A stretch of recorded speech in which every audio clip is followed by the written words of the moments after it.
Gotta let the hair go with the hide, so I guess so. All right, let's let her eat. All right, guys. We told y'all we'd be back down here at Feliciana 31. We didn't lie. We showed up, spent all the wife's paycheck to get down here, but we are here. Tonight, we're going to get to take y'all on a little tour. We got two very distinguished brothers with us tonight. They're going to give us a little bit on the history of the lodge, and then they're going to give us a little bit on the day the war stopped. So with that being said, we're going to turn it over to them. We'll let them introduce themselves, and if they want to tell you a little bit about themselves, they can, and if not, just hang on and enjoy the ride. I'm Paul Martin. I'm past master of Feliciana and current treasurer of the lodge. And I've been involved with the day the war stopped since it was implemented back in 1998. And it's been a great experience getting to know brothers from New York that come down and participate with us. So I think it's good for Masonry also to bring a lot of brothers together here on our reenactment day, which is normally in early June. I've been asked to take y'all for a little tour of the lodge, so we can talk about Feliciana was first chartered in 1817 through the Grand Lodge of Kentucky. And the first master was Thomas Withers Chin. We've got his picture on the wall over here in the east. And here's our first worshipful master. And this is his picture right here. He was senior, the master, and Jedediah Smith was the senior warden. I can't recall all the other original members, but I have seen it printed before. But we were established under the Grand Lodge of Kentucky, but during those years it made it difficult to go to Grand Lodge sessions, so Grand Lodge of Kentucky recommended that we fall under the Louisiana Grand Lodge. I wondered how that would work out. Mm-hmm. So we were in the rears on our assessments to the Grand Lodge of Kentucky, and they knew all the things that were going on. They were having problems with yellow fever at the time, and they had people that were having difficulty getting that far for Grand Lodge session every year. So they petitioned the Grand Lodge of the state of Louisiana. So in 1824 we fell under the Grand Lodge of Louisiana, and that's our charter on the wall there.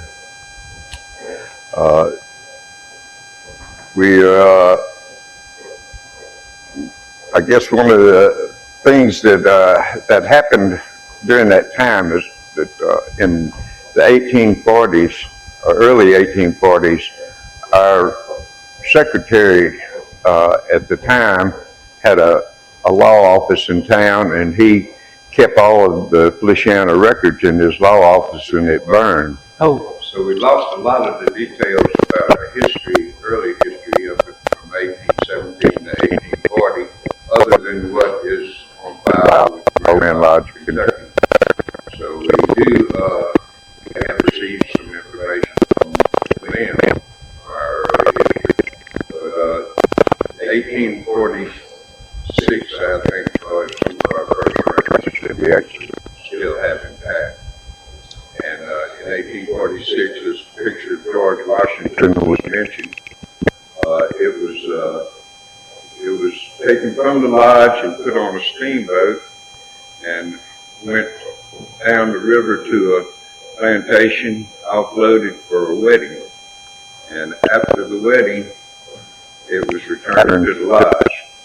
But I think it was a family member of George Washington that had requested the picture be there for the wedding of their siblings. So it was she's there, and that's the first time it shows up in our current records. Since our previous records are all lost. But this is a picture of President McKinley, and a family member of his donated his personal flag. That's his flag that hung at his house. Oh, wow. And you know, President McKinley was killed in office. Right. So this place is almost like walking into a museum. Yes, quite a bit of history. Right, yeah. 200 years worth.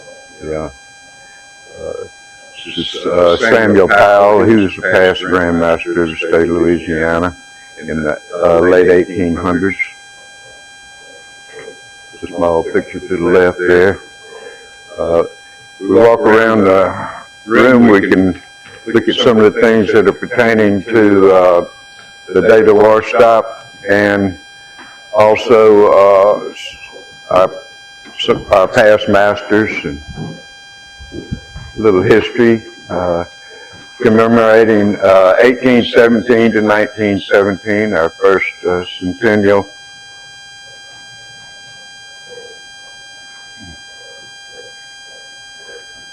And that's a gathering across the street right here at this Bishop Jackson Hall. At the time, it was the Pythian Lodge. It was a two-story building, and that's a Masonic gathering there in front of the Pythian Hall, which is now known as Bishop Jackson Hall.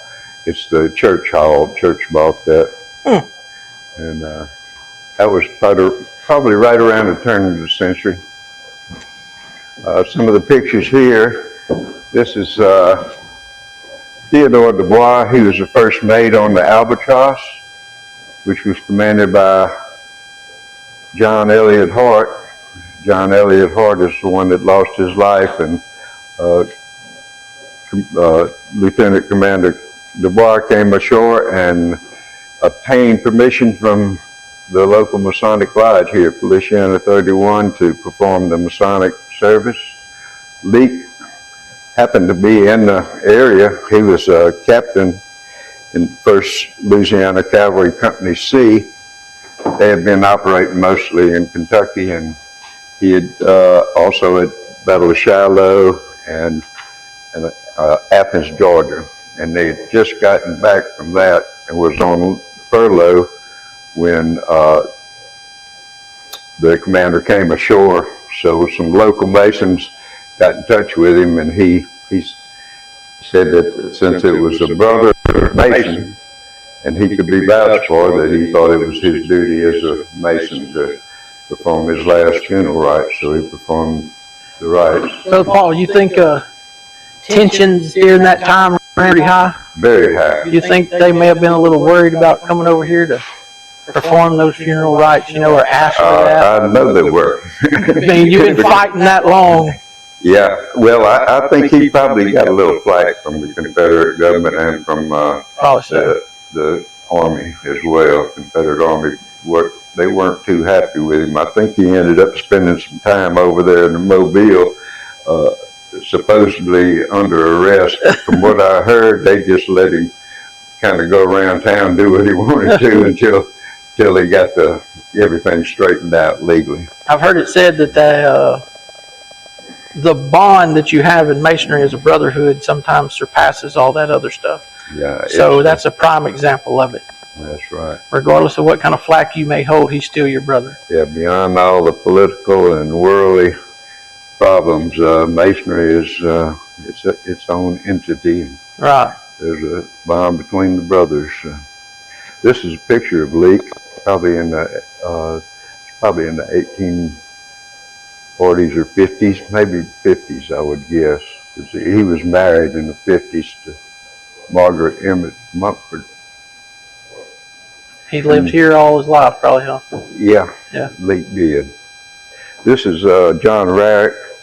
He and the priest at the church next door, Father Ken Demick, the ones that got together and started the Day the War Stopped reenactment. And Father Dimmick he wrote the play that takes place at Grace Church. He also gathered some historical information on several people buried in the cemetery that we would do cemetery histories on, biographies. Different people would do those. We have that's slowly dwindled down. We're not doing as many histories now. We do mostly Leak and Commander Hart. We do those histories in the cemeteries. But another thing that is pretty interesting is this just came to the lodge probably about 7 years ago, and was made by the wives of these brothers that were members of this lodge that fought in World War I. And these were all members of Feliciana Lodge, and they went to war, and these are the ones that made it back, and their wives made this in their honor. And one of their family members, the Barra family, brought this to the lodge about 7 years ago, and they had found it when they were going through some of their family things and thought it needed to be at the lodge. So we had cool piece framed, and it's now displayed in the lodge. Feliciana has a long history of yeah, that's right. Be at the community at wartime. You can tell. These are all of our past masters that we have pictures of. Many more. These are the ones that we have pictures. We started on this wall over here.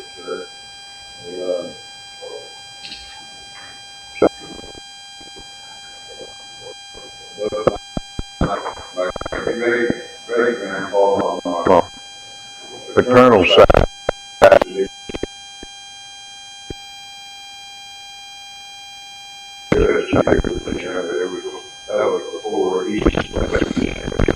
One Feliciana parish. But he was the records in the Kentucky Grand Lodge of that. I didn't realize he was a member of this lodge until those records came out. And then this is O.D. Brooks, the picture on top. He was my maternal great-great-grandfather. He rode with Leak in the 1st Louisiana Cavalry, and he was master of the lodge in 1886. And that's him. That's O.D., his brother Francis Manning, and his father Gary. That's the day they all signed up to with the 1st Louisiana Cavalry, and went to war. He was 16 years old at the time. So a pretty long family history of Masons then. Yeah. Is there any in the lodge today? Is there any multi-generations here? Members? Father, son, grandpa? Yeah, matter of fact, you got the Maxwells here. This is Brother Red Maxwell, Mac Maxwell, and Johnny. They all three sat in the principal chairs at the same time. Brother Red was the master, Brother Mac was the senior warden, and Johnny was the junior warden. Oh, that's pretty cool. And that was in I think that was in the 90s, 1990s. That's pretty cool. That may have a date on it right there, which would tell me. 1995. Who's the picture of the gentleman over here in the corner, Brother Paul? That's I think that's General Brad McClausen. That's General McClausen. He was an American Revolution general, and he had a place here in the northern part of the parish, right around Pinckneyville, just in It's either just in the northern part of West Feliciana or just into Mississippi right there at the state line. But, and he's got family members here too as well. Interesting. Yeah, Brother Kevin Beecham, he was master the year before I was, and I think he's descended from McCloskey.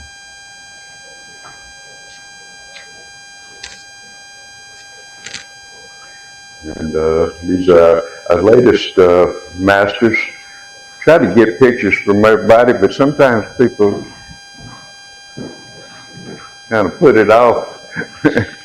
But, we got a couple that we just draw stick men because we're tired of waiting on them. There you go. Just draw something in. Let's see. This is very interesting here. This is one of our past masters' aprons here. This was Brever. I think he was Brever in college. Was a law practice here in Feliciana in the 1850s, and when Leake got his passed the bar exam in 1857, I believe it was either 54 or 57, he went into practice with these gentlemen, and I guess as an apprentice, and then Bevel was on the Princess. It was a steamboat that was taking a lot of people to New Orleans for the state legislature meeting, and I think, like a lot of steamboat captains used to do, they used to race so you could get there first. Well, they overstoked the boilers, and the boilers blew, and the Princess went down, but he lost his life. I had one of my cousins lost their life. One of them, they both had those big hoop skirts. One of them, when they jumped off the ship into the river, she had so much air in that big hoop skirt, she sat there and floated till the boat was able to come and rescue her. But then her sister didn't make it. But it's a beautiful apron. I don't know if you can get a good picture of that.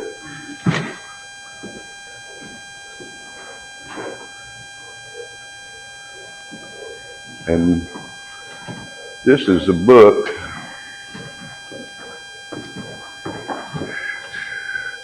This is a book from the early days of Feliciana, and we've made a copy here to be able to, so we don't handle the book. But it shows our members in the 1817, 1818, and it's got my great paternal grandfather in there. Oh, that's pretty 1818. Cool. So a member of Olive Lodge in Clinton found that book in a flea market or something, and then he brought it up here and donated it to the lodge, and that was real nice of him. All these are newspapers from 1817 and 1819. There's a Louisianian. These went up for sale on the market. They were John Adams. He used to see what was going on here in Louisiana during those times. That was not too long after West Florida established independence from Spain. And so everything on the west side of the river was the United States, but on this side of the river, it was owned by Spain. Well, they had the West Florida Rebellion in 1810, and they gained independence. St. Francisville was the capital of that country. And that lasted for 74 days before it was annexed into the United States. But these papers are about they're 7 to 9 years after that. So it's got a lot of interesting articles in there. There's several articles that have my my paternal great-great-grandfather, when he was judge, different things that would be an issue at the time.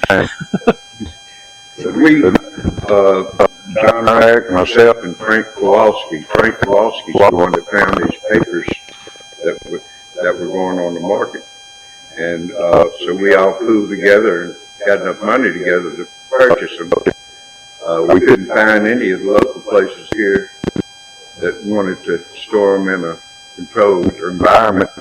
So Southeastern University over in Hammond, Dr. Hyde there said that he would take them. So they made the photocopies for us to keep a copy here, and then they've got the originals. Or purchased the original ones. Wow. So yeah, John, they were going through archives, I guess, and the John Adams belongings, they no longer wanted to store them for one reason or another. You never know how politics work there in Washington. So, You're right. so we got them. we got them. But it's got some pictures of Grand Lodge sessions in New Orleans, showing the brothers.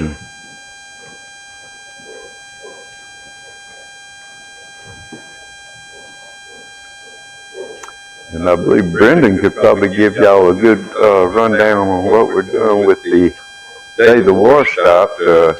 He's on the committee to kind of keep that going. And so this is Brendan Rush. Well, thank you very much. I don't think I could add anything to what Brother Paul did. And he's probably forgotten more about the lodge than anybody knew about the lodge, and it's just a wealth of knowledge. Every now and then I'll find something, and I think I've found something that he doesn't know. And not only does he know it, he adds something to it. So he's like, and by the way, there's something else. But you've seen the tour, and I'm sure there's a few other things we could talk about, but there's so much history in this lodge. It's one of the reasons why I joined the lodge. That, and when you come up and you see the lodge, and then you see the giant picture, which is a Lansdowne copy, you realize where you are. And seeing that big George Washington, there's only a few that we know of. One is in where is it? It's at the One is in the White House. White House. There's one in his home, in Washington's home, Mount Vernon, and I think there's one more in the museum. My mind escapes me. Yeah. But there aren't many of them around that we know of. We have one of them here. Which is a treasure in itself. It certainly is. It certainly is. We're very lucky. But with Day the War Stopped, we're very fortunate to have that event as well. Because one, it started off as a very nice event in the town. It was a very historical event. It kind of introduced people to Masonry and what we're all about, and that brotherly bond. And as you had mentioned to Paul, do you think there were some people that were a little upset about it? Absolutely. I mean, Louisiana at the time was one of the top areas for recruitment, and one of the major reasons was because the governor, the Union governor, had given all Union troops the ability to shoot on civilians as if they were combatants, enemy combatants. So at any given time, you could be shot. So there was certainly no love lost. Wow. And everything could have gone bad with Day the War Stopped. And the thing that's wonderful about it is that it went well. It went the right way. Because they could have easily killed those Union soldiers, taken their uniforms, taken their boats, taken over the Albatross, gone south, helped free up Fort Hudson, and then headed on to New Orleans. By the time they got there, no one would have even known about it. They would have been Confederate heroes, and I'm sure several of them came up with that idea, but it just never got past Leake, who honored his honor as a Mason. We've seen that grow tenfold, because now we get people from all around the country that come to see this reenactment of brotherly love that, again, could have gone terribly wrong, but went completely right. And one of the things, there's a picture over there, and Brother Paul knows more about it than me, but the War Department and the Department of Navy came down, I think, in 1901 and put a marble slab That was 1950s. I think it was 56 or something. They put a marble slab over the resting place of John Elliott Hart with a commemoration of what an amazing event this was. And that, I think it was 1901, I'm confusing my dates, when the family came down to exhume the body. They wanted to bring him back to Schenectady, New York. And when they saw what a beautiful location is and how well he had been cared for by Leake, they felt like they couldn't move him. There wasn't a better resting place for him. So there's all that history that builds up. There's all these little serendipitous moments in the history of this event. At the time, the minister who came out and actually did the religious service for the burial was actually from Schenectady, New York, the location where John Elliott Hart was from. And we know from writings that he did know the Hart family. So how odd is that, and what are the odds of that? Spiritual brother Paul mentioned our first worshipful master, Chin. His house was in the Bend. His plantation was in the Bend just south of us, right before Port Hudson. It was an incredibly dangerous bend. Even in daylight, a lot of boats would go aground in there with the way the river came around that bend. It was very, very difficult to navigate. And here comes Farragut up the river, and what he's trying to do is sneak up on Port Hudson as best he can, as quickly as he can. And the Yankees are rummaging and pillaging all the big houses on the west bank. And they come to his house, and they take what they can use, but the rest of it they pile up on the levee, because he's right in that bend. And they light bonfires with it, so that Farragut and John Elliott Hart's boat and the other boats can get around that bend to go attack Port Hudson. So how serendipitous is it that the first worshipful master of this lodge, the lodge that would eventually bury Hart, whose house is used to light his way so he can eventually come to his final resting place. It's one of those things that makes the hair stand up on the back of your head. The picture over here of Dubois, he had family in Gonzales, I believe. I think it was Gonzales or Donaldson. Yeah, and they knew him in the family as the Yankee cousin. Well, they found that picture and they brought it to us, which is amazing in itself. That family right down the road, 40 miles. So all these things start to happen, and then you start to realize, how many brothers we attract from around the country, from Kentucky, the place that we got our charter from. They come down and have a bond with us. The New York brothers who still come down, and every year they do their portion in the reenactment, so that we have brothers from both lodges. And now most of us belong to both lodges. Paul and I are both members here at Feliciana 31, but we're also members of St. George No. 6 in Schenectady, New York. And we've all made trips up there to see their lodge. So there's that connection. But we also have connection with a lot of brothers from Kansas, a lot of brothers from Florida, Arkansas, Mississippi, and all around Louisiana, like yourself. I mean, we have these connections and these bonds now that keep growing, and everyone keeps bringing more people, because they tell them, this is where you come almost like a pilgrimage.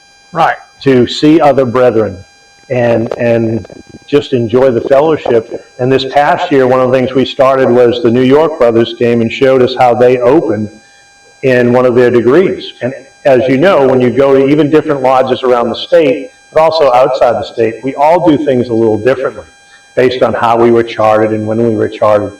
And so it's cool to see how there are those little nuances and differences between how we do things and someone else does things.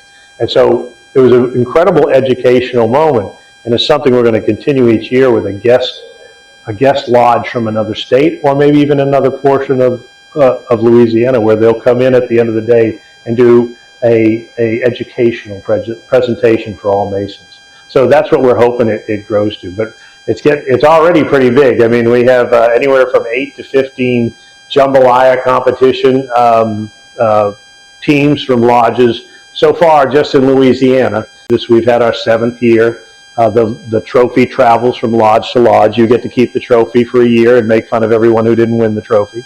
And that's starting to build as well. The crowds are getting bigger and bigger. You see a lot more of our merchandise around, and we see people that will go home with our merchandise and take pictures when they meet other Masons, or Masons will tell us he'll send us a picture and say, I want one of these. Where do I get it? I met this guy in Maryland, and he was wearing the I Buried a Yankee t-shirt. So that's kind of cool to see the reach that it has. And we've also attracted people from Canada, from Hawaii, from Puerto Rico, and at one point a group from Denmark, I think? Australia also. Australia too, have come and visited our lodge and want to come back for Day of the War Stop. So it's becoming bigger and bigger, and we've gone from a reenactment and a lunch to a reenactment, a cooking competition, a merchandise store. We have period dancing and period music that people can see, and now we're starting to expand into educational forums. We hope to have that grow and grow and grow. One of the buildings in this town being remodified and rebuilt, and it's called the Julius Strahan School. He was one of our members for 37 years. It's named after him, and when I thought I brought something to Paul let me know that his relative that helped rebuild the school after it was burnt down. But that's named after one of our brothers, and it's going to be a community building where you can use community rooms to do all sorts of things. We hope to maybe someday expand into that, where we can have lectures and only in a larger form. So that's where we hope to go. Yeah, because the reputation that Mason has isn't great.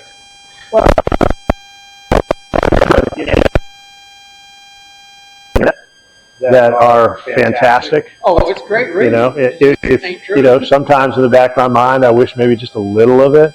Like we did have a base on Mars, but we don't. Yeah, I mean, we don't. So those fantastical things don't exist, and we're strictly just a fraternal organization that does a lot of charitable work and enjoys the company and fellowship of good men, and that's our focus all the time. And that's what makes Day of the War Stop so wonderful and such a great match for who we are and what we did. Well, it was definitely an experience that myself and the guys that come with me we won't forget. Yeah. I mean, we're going to come back next year. We'll win the jambalaya cook-off. All right. It was Denham Springs. I mean, he'll just have to do without next year. We'll keep holding the event until you do win. And then if you do, we'll keep going. Yeah, don't stop just because we win, because, I mean, we may win every year, So, well, that's good. That's good. But we did enjoy it. I mean, the friends that we made, it was our first time coming, and it was a great experience for us too. Just coming in here and being able to open lodge that day with y'all was mind-blowing for us, because our lodge was chartered in 1867. So we're a few days younger than y'all. Mm-hmm.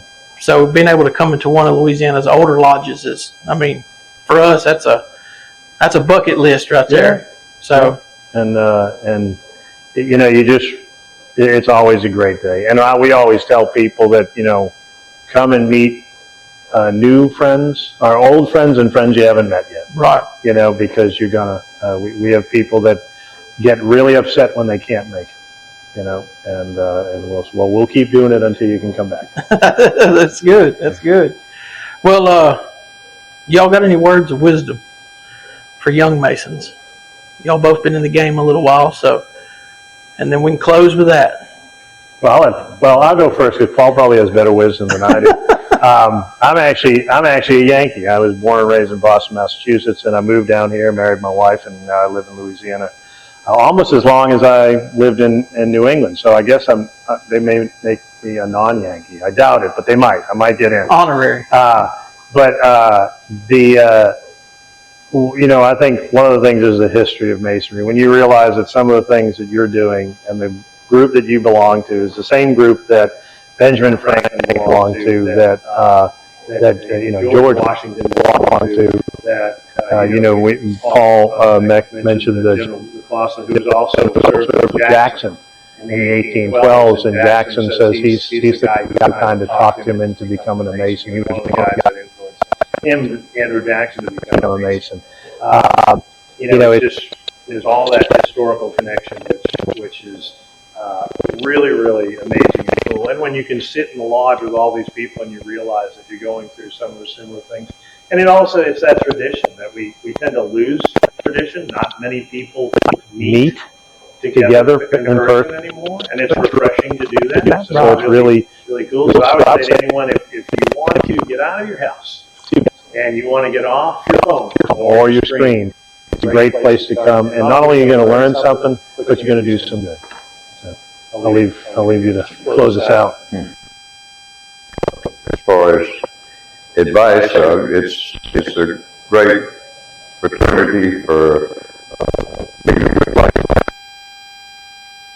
and you can trust, and it doesn't matter where you travel to, you can find somebody that'll give you a hand, help you out, at least have a meal, which is clear across the country or clear across the world, you know. So it's a great fraternity that I would recommend it to someone that's truly interested in it, because it's really got to be in your heart before you can make that choice. Right. Appreciate y'all Yep, coming. thank you, Brother Paul. Yeah, it's been a Brother pleasure. Rush. It's been a It was pleasure. it was a blast for us getting to come back down here and be able to sit with y'all tonight. We started talking about coming back, figuring out when y'all's next meeting was as soon as we left that day. So we got it figured out and conned the wife into booking a room. So conned some friends to come with us. So it works out great for us. But with that being said, I probably won't do it as good as Dave because I didn't practice all week. But we're going to try to make sure that y'all hit that like button, the subscribe button, and whack that little bell. So until next time, we'll be here on the living level.